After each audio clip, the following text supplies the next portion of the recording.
Shalom, jumpa kembali umat Tuhan dalam renungan masa Prapaskah hari ke-24 tanggal 17 Maret 2026.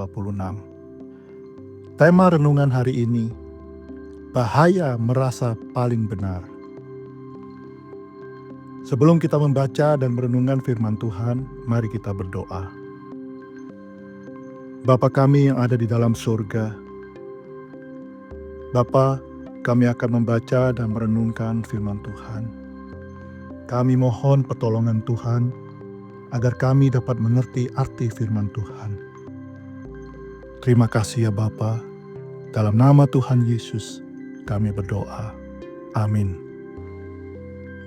Renungan kita hari ini terambil dari Yohanes 9 ayat 40 sampai 41.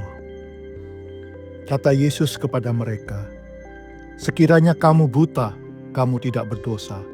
Tetapi karena kamu berkata, kami melihat, maka tetaplah dosamu."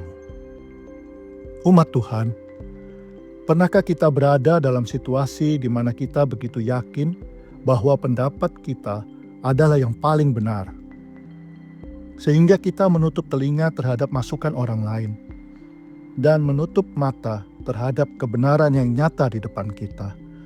Seringkali jerat terbesar dalam kehidupan rohani bukanlah ketika kita merasa berdosa, melainkan sebaliknya, yaitu kita merasa sudah suci dan tidak lagi memerlukan koreksi dari siapapun, termasuk dari Tuhan sendiri.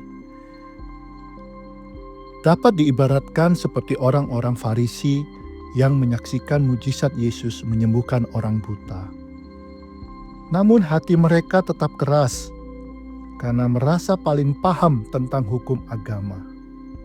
Alih-alih bersyukur atas pemulihan sesamanya, mereka justru sibuk mencari kesalahan. Mungkin seperti itulah kita berdiri ketika kita merasa lebih tahu dari orang lain. Kita menjadi buta secara rohani tepat di saat kita merasa paling melihat. Bacaan kita hari ini dari Yohanes 9 ayat 40 sampai 41 menunjukkan bahwa pengakuan atas keterbatasan adalah pintu menuju anugerah. Yesus menegaskan bahwa dosa yang paling berbahaya adalah dosa yang tidak diakui karena pelakunya merasa sudah benar. Merasa paling benar adalah balok yang menyumbat mata batin kita, sehingga kita tidak lagi mampu merasakan jamahan Tuhan yang hendak membarui hidup kita. Permohonan kita seharusnya seperti Daud, yang menyadari bahwa hati adalah pusat kehendak yang mudah tercemar oleh keangkuhan. Jika kita terus mengeraskan hati dan merasa tidak ada lagi yang perlu diperbaiki dalam diri kita, maka kehidupan kita tidak akan pernah mengalami pembaruan sejati.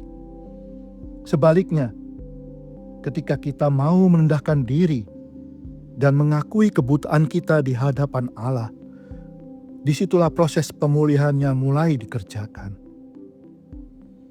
Umat yang diberkati Tuhan, hari ini Tuhan memanggil kita untuk menanggalkan jubah merasa diri yang paling benar.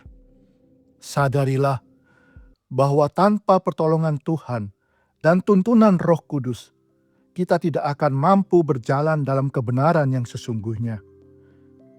Jangan biarkan kesombongan rohani membuat dosa kita tetap tinggal, melainkan biarlah hati yang remuk membawa kita pada pengampunannya.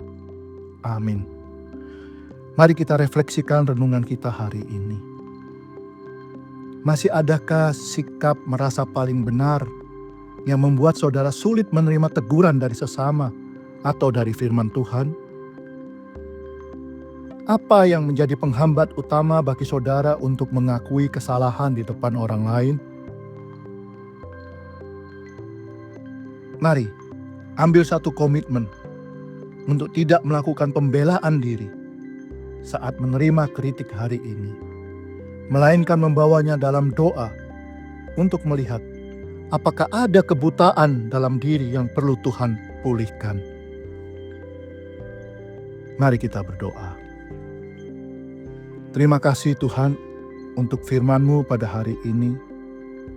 Tolonglah kami agar mampu membuka diri, menerima masukan dari sesama, sebab kami sadar bahwa kami tidak sempurna. Ajarkanlah kepada kami kerendahan hati, sehingga kami dijauhkan dari kesombongan. Dalam Kristus Yesus kami berdoa. Amin. Kiranya Tuhan menyertai kita sepanjang hari ini. Sampai berjumpa kembali esok. Tuhan Yesus memberkati kita.